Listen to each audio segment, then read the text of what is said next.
नमस्कार, आप देख रहे हैं स्पेशल रिपोर्ट और आपके साथ में विजेंद्र सोलंकी। बांग्लादेश में पूर्व प्रधानमंत्री शेख हसीना को फांसी की सजा सुनाई गई। कमाल की बात यह कि जिस कोर्ट को शेख हसीना ने ही बनाया था उसी ने फांसी की सजा सुनाई, और जिस प्रत्यारोपण संधि की नींव शेख हसीना ने रखी, क्या वही संधि शेख हसीना को भारत से निकलवाएगी? इसके साथ ही सवाल यह भी कि क्या जिस शेख हसीना को भारत ने शरण दी, वही भारत शेख हसीना के मरण के लिए उसको बांग्लादेश को सौंप देगा। आज हम आपको बताएंगे देश में कौन कौन से प्रधानमंत्रियों को उनके ही देश में फांसी पर लटका दिया गया। क्या शेख हसीना का भी फांसी पर लटकना तय है या फिर बांग्लादेश फिर से जलने वाला है? और ये आग शेख हसीना की सत्ता में वापसी का रास्ता साफ करे। साथ ही शेख हसीना को लेकर भारत का क्या स्टैंड है, भारत के साथ जो प्रत्यारोपण नीति बांग्लादेश की है उसमें क्या है, और क्या भारत उसको मानने से इनकार कर सकता है? इसके अलावा बांग्लादेश में शेख हसीना के पास क्या विकल्प बचे, आज आपको बताएंगे। शेख हसीना को फांसी या माफी, और इसमें भारत का किरदार क्या होगा?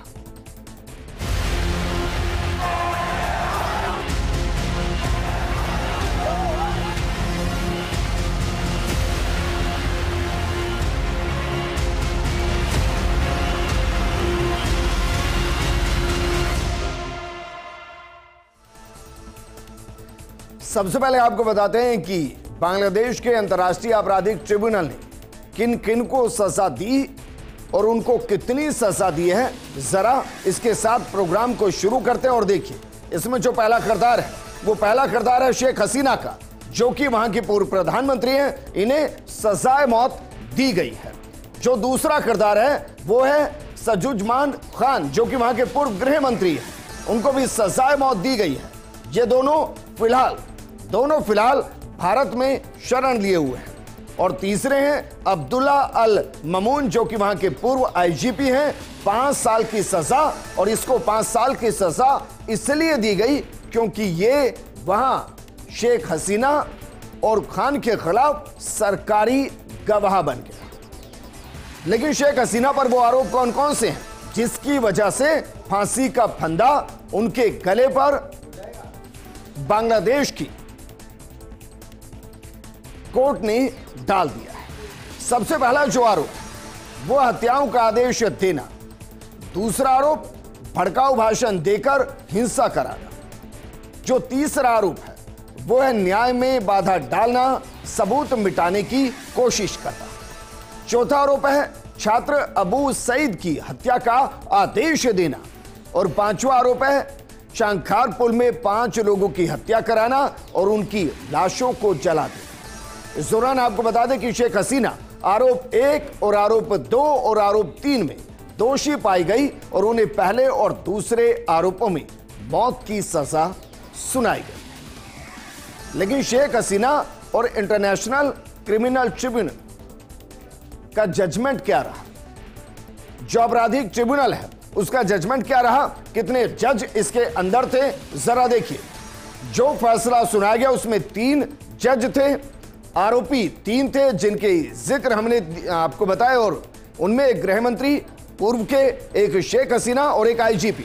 इसके अलावा जो पेज के 7 दस्तावेज पेश किए गए, जो चार्जशीट थी वो 453 पन्नों की जो कोर्ट के अंदर पेश की गई, और इस दौरान 84 गवाह भी रहे। कमाल की बात यह है कि जो 3 जज हैं, इन तीनों जजों की नियुक्ति वहां मोहम्मद शेख ने की, और इसलिए इस पूरे फैसले को भारत एक अलग नजर से देख रहा है, क्योंकि मोहम्मद यूनुस जो वहां के एक तरीके से कह सकते हैं टेम्पररी प्रधानमंत्री है, उन्होंने अंतर्राष्ट्रीय क्रिमिनल ट्रिब्यूनल को पूरे तरीके से बदला। वहां जजों की रिप्लेसमेंट हुई, अपने जज वहां एस्टेब्लिश किए गए, और उसके बाद यह फैसला आया। और शेख हसीना और उनके बेटे ने आज सुबह ही बता दिया था कि यहां से यह फैसला आने वाला है। लेकिन इस कोर्ट की स्थापना शेख हसीना ने की और उसी ने सजा सुना दी। दरअसल बांग्लादेश में इंटरनेशनल क्राइम ट्रिब्यूनल की स्थापना 2010 में शेख हसीना ने की, 25 मार्च 2010 को ट्रिब्यूनल की नींव रखी गई। 1971 के बांग्लादेश मुक्ति संग्राम के दौरान हुए युद्ध अपराधों की जांच करने, सुनवाई के लिए इंटरनेशनल क्राइम ट्रिब्यूनल की स्थापना हुई थी। बांग्लादेश में मुक्ति संग्राम से जुड़े युद्ध अपराधों के लिए ट्रिब्यूनल ने कई नेताओं को मौत की सजा भी सुनाई थी, जिनमें जमाते इस्लामी बांग्लादेश नेशनलिस्ट पार्टी, जिसे पीएनपी कहते हैं, उसके कई सीनियर नेता भी शामिल थे। कमाल की बात यह है कि आज बीएनपी के नेता यह कह रहे हैं कि अगर उनकी सरकार आई तो वो शेख हसीना को बरी कर देंगे, उनसे तमाम जो केस हैं वो ले लिए जाएंगे। बहरहाल सजा के बाद शेख हसीना का क्या बयान आया, जरा इसको समझिए। फिर भारत क्या वाकई में शेख हसीना को बांग्लादेश को सौंप देगा, और अगर नहीं सौंपेगा तो भारत के पास क्या विकल्प है और क्या किया जा सकता है। उससे पहले जरा देखिए शेख हसीना क्या कह रही है। अदालत के फैसले के बाद हसीना की पार्टी अवामी लीग ने उनका बयान जारी किया। हसीना ने कहा कि मेरे खिलाफ दिए गए फैसले एक ऐसी धांधली भरी ट्रिब्यूनल ने सुनाए हैं जिसे एक गैर निर्वाचित और बिना जनमत सरकार ने संचालित किया है। ये फैसले पक्षपातपूर्ण और राजनीतिक रूप से प्रेरित है। मौत की सजा की मांग करके अंतरिम सरकार के कुछ उग्र लोगों ने साफ दिखा दिया कि वो बांग्लादेश की अंतिम निर्वाचित प्रधानमंत्री को हटाना चाहते, आवामी लीग को एक राजनीतिक ताकत के रूप में खत्म करना चाहते हैं। लेकिन क्या वाकई में शेख हसीना वापस बांग्लादेश जाएंगे? क्योंकि अमूमन जो ट्रिब्यूनल के फैसले होते हैं उन्हें अपर कोर्ट में चैलेंज किया जाता है, उसके बाद सुप्रीम कोर्ट में चैलेंज किया जाता है, उसके बाद भी फांसी की सजा में राष्ट्रपति के पास अंतिम विकल्प होता है। क्या शेख हसीना या आवामी लीग की पार्टी इन विकल्पों की तरफ जा सकती है, या बांग्लादेश का कानून कुछ और ही कहता है? दरअसल इंटरनेशनल क्राइम ट्रिब्यूनल के फैसले के बाद पूर्व प्रधानमंत्री शेख हसीना और पूर्व गृह मंत्री अज़्ज़ुज़्मान को 30 दिनों के भीतर अपील करने का अधिकार दिया गया है, सिर्फ 30 दिनों के अंदर। लेकिन इसमें इंटरेस्टिंग क्या है, यह अपील बांग्लादेश सुप्रीम कोर्ट के अपील डिवीजन में ही दाखिल करनी है, और सुप्रीम कोर्ट को 60 दिनों के भीतर इस अपील पर फैसला देना अनिवार्य है। लेकिन ट्रिब्यूनल एक ऐसी शर्त रख दी है जो शेख हसीना के लिए पूरा करना संभव ही नहीं। दरअसल शर्त रखी गई है कि अपील इन जो वहां देश से बाहर है उन्हें देश के अंदर रहकर करनी होगी, यानी कि अगर कोई देश से बाहर है तो वो अपील नहीं कर पाएगा। अपील करने के लिए दोषियों का शारीरिक रूप से बांग्लादेश में मौजूद होना बेहद जरूरी है। इसका मतलब शेख हसीना को भारत से बांग्लादेश जाना होगा, और अगर बांग्लादेश शेख हसीना एक बार चली गई तो फिर फांसी पर लटकना लगभग तय है। लेकिन अब सोचिए, एक प्रधानमंत्री, उसको देश छोड़कर भागना पड़ता है, उसको गद्दी छोड़नी पड़ती है, और उसके बाद उसे फांसी की सजा होती है। क्या वाकई में शेख हसीना के जो वफादार थे वही गद्दार हुए और उसकी सजा शेख हसीना भुगत रही है? कुछ किरदारों का जिक्र करते हैं। देखिए सरा, ये किरदार बेहद महत्वपूर्ण है। इनमें जो पहला किरदार है वो है वकार उल उज़्ज़मान, जो कि सेना प्रमुख है, वर्तमान में भी सेना प्रमुख है, और उस वक्त भी सेना प्रमुख थे जब शेख हसीना थी, और शेख हसीना के भागने में वकार उज़्ज़मान का एक बड़ा किरदार था। इसके अलावा दूसरा अल मामून, जो कि पूर्व पुलिस महानिरीक्षक हैं, जिनको 5 साल की सजा इसी केस में दी गई है। इन दोनों ने क्या वाकई में शेख हसीना को फंसाया, वहां अराजकता फैलाई, और उसकी सारी जिम्मेदारी शेख हसीना को दे दी गई। जो शेख हसीना के वफादार हैं, जो गद्दार हुए, उनमें पहले किरदार को थोड़ा डिकोड करते हैं। वकार उज़्ज़मान वर्तमान में बांग्लादेश के सेना प्रमुख हैं और शेख हसीना के रिश्तेदार भी माने जाते हैं। जून 2024 में इन्हें बांग्लादेश का सेना प्रमुख नियुक्त किया गया था, लेकिन इन्होंने ही हसीना के साथ गद्दारी कर दी। बांग्लादेश के पूर्व गृह मंत्री के मुताबिक वकार उज़्ज़मान अमेरिका से जाकर मिल गए और उन्हीं के इशारों पर उपद्रवियों को कंट्रोल नहीं किया गया। बात जब हाथ से निकल गई तब शेख हसीना को सूचित किया गया। वकार के कहने पर ही शेख हसीना ने अपना इस्तीफा दिया। दरअसल वकार ने हसीना से कहा कि मामला शांत होते ही आप वापस आ सकते हैं, लेकिन हसीना के जाते ही वकार ने अंतरिम सरकार की गठन प्रक्रिया शुरू कर दी।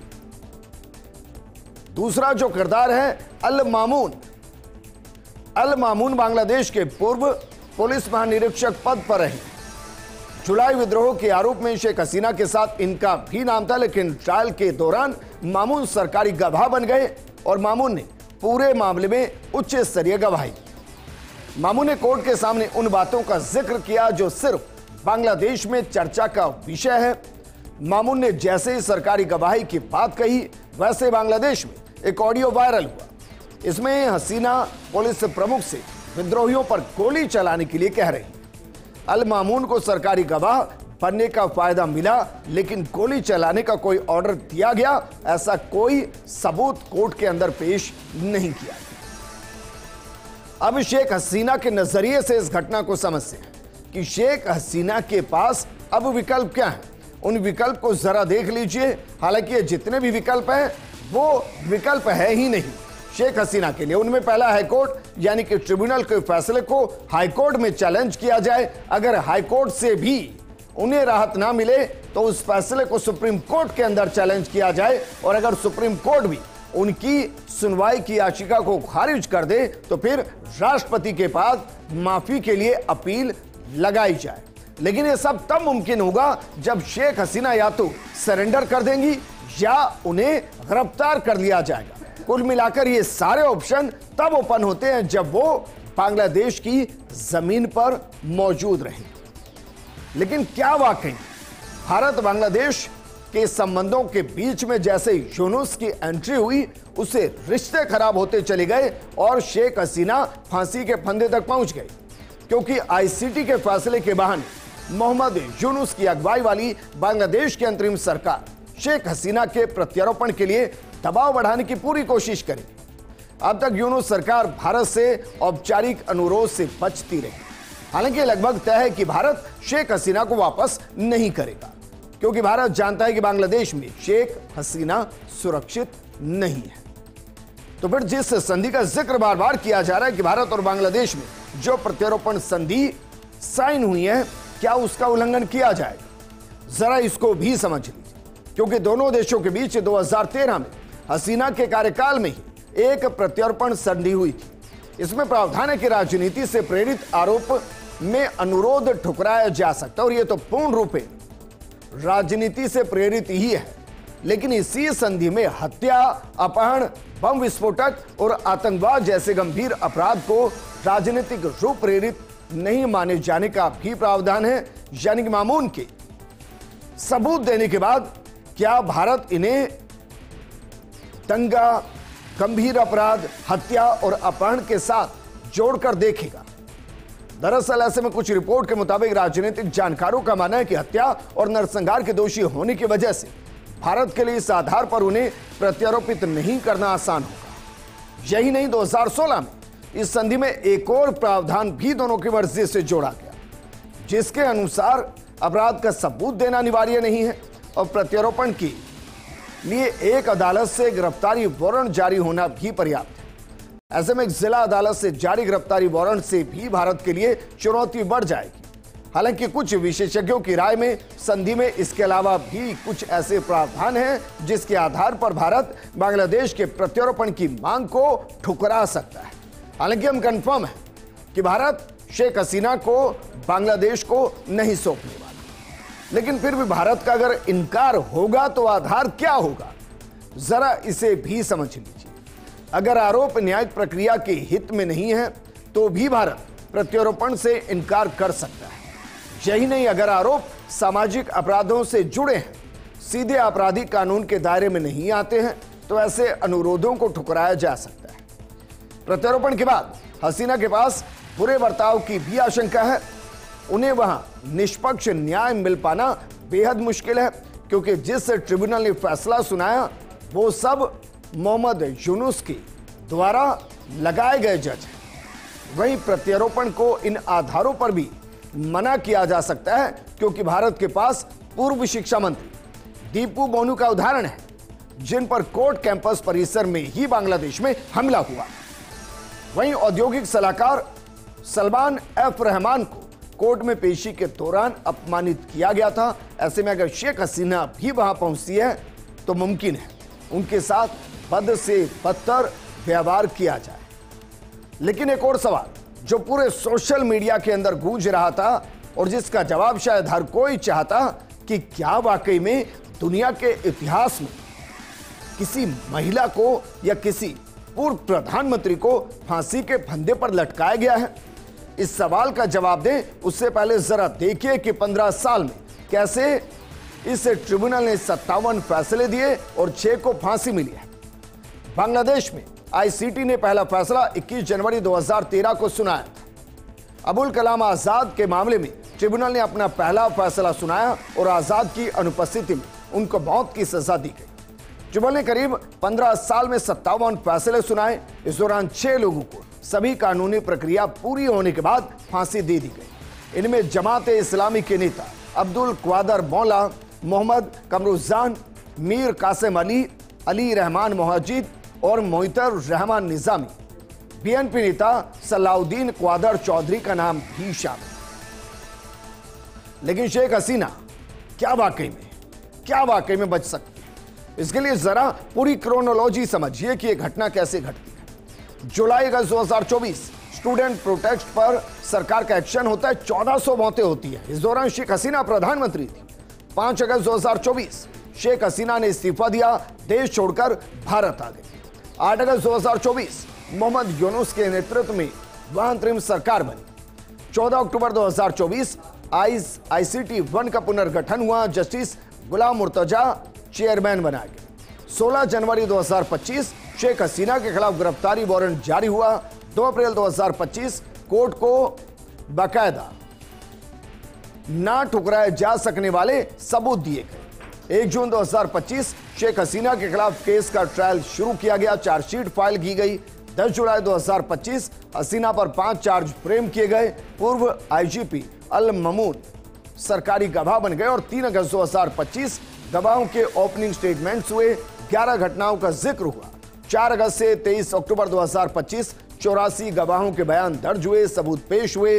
23 अक्टूबर 2025 क्लोजिंग आर्ग्यूमेंट्स और ट्रायल खत्म हो गया और 13 नवंबर 2025 फैसला सुनाया जाना टाल दिया गया। और आज वो तारीख 17 नवंबर 2025 जब मौत की सजा सुना दी गई। लेकिन अब चलिए यह भी आपको बताते हैं कि दुनिया में फांसी की सजा पाने वाले कितने पूर्व प्रधानमंत्री हैं। कहीं ऐसा तो नहीं कि शेख हसीना पहली ऐसी प्रधानमंत्री पद की नेता रहने वाली हैं जो फांसी पर लटकाई जानी है या जिसके ऑर्डर हुए हैं। जरा देखिए, अभी तक इतना कुछ हो चुका है इसमें।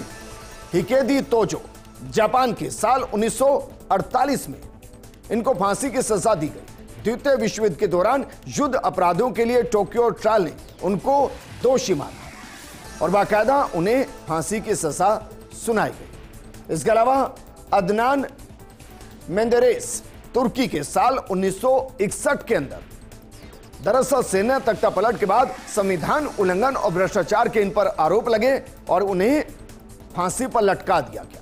इसके अलावा साल 1989 जुल्फिकार अली भुट्टो पाकिस्तान के अंदर इनको भी फांसी पर लटका दिया गया। कहा जाता है कि राजनीतिक रूप से हत्या की साजिश के उन पर आरोप लगे और उन्हें फांसी पर लटका दिए गए। इसके अलावा एक राष्ट्रपति भी सद्दाम हुसैन इराक के जो 30 दिसंबर 2006 को फांसी पर लटका दिए गए, उन्हें मानवता के खिलाफ अपराध के लिए दोषी ठहराया गया था। अब सोचिए सर, क्या इस लिस्ट के अंदर अगला चेहरा शेख हसीना का हो सकता है? यह संभावना है, लेकिन उससे ज्यादा संभावना है कि ऐसी घटना नहीं घटेगी क्योंकि शेख हसीना भारत की शरणार्थी है।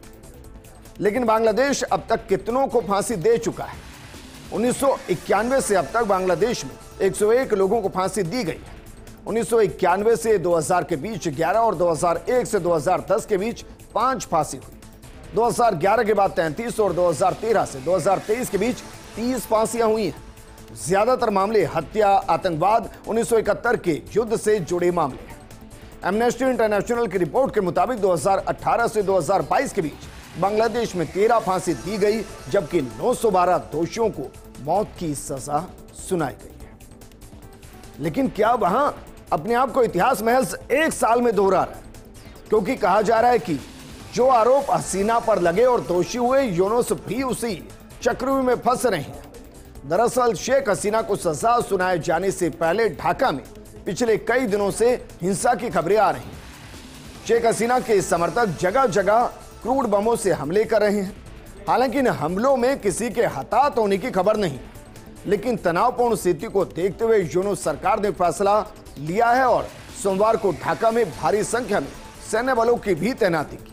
सुरक्षा कर्मियों को यूनुस की सरकार ने फायर टू किल के आदेश दिए, यानी कि हिंसा फैलाने वालों और आगजनी करने वालों को देखते ही गोली मार दी जाए। मामले के जानकारों ने यूनुस के इस ताजा आदेश को गैर कानूनी बताया। शेख हसीना को ऑर्डर टू किल के मामले में मौत की सजा दी गई। जिस आरोप में हसीना को सजा दी गई वही आदेश अब यूनुस भी दे रहे हैं। लेकिन इन सब से बड़ा सवाल है कि अब हसीना का होगा तो क्या होगा। उसमें एक तर्क है जो हम आपको दे चुके हैं कि वो भारत में तब तक है सुरक्षित और भारत उनको डिपोर्ट नहीं कर रहा है, ये ऑलमोस्ट कंफर्म है। लेकिन मानिए, क्या वो बांग्लादेश वापस लौट सकती है और क्या बांग्लादेश में रहकर अपने अधिकारों के लिए लड़ सकती है या वहां रहते हुए महफूज हो सकती है। इसके लिए इंतजार करना होगा आम चुनाव का, क्योंकि बांग्लादेश में 6 महीने बाद आम चुनाव होने हैं। वहां की सबसे बड़ी पार्टी बीएनपी ने शेख हसीना के मामले नरमी बरतने की बात कही। कहा कि बदले की राजनीति नहीं करेंगे, शेख हसीना के मुकदमों को सरकार में आने पर वापस लें। हालांकि किस तरह से मुकदमों को वापस लिया जाएगा इसके बारे में कोई स्पष्ट नीति बीएनपी की तरफ से नहीं बताई गई, लेकिन उसमें एक चीज कंफर्म है, हो सकता है कि उस दौर में अगर सरकार बीएनपी की बने तो राष्ट्रपति से अनुरोध करके उनकी फांसी की सजा को हटा दिया जाए, माफी दे दी जाए। लेकिन इन सब के बीच में भारत और बांग्लादेश के रिश्तों के बीच में आने वाले सप्ताह या कुछ दिनों में कुछ बड़ा होने वाला है। इसमें बांग्लादेश के अंदर एक और गृह युद्ध हो सकता है और भारत अपनी उस स्थिति को मजबूत कर सकता है जो बांग्लादेश के साथ सुरक्षा के मानकों में फिलहाल कमजोर है। इस प्रोग्राम में फिलहाल इतना ही। आप बने रहिए फर्स्ट इंडिया न्यूज के साथ, क्योंकि खबरों का सिलसिला लगातार जारी है। नमस्कार।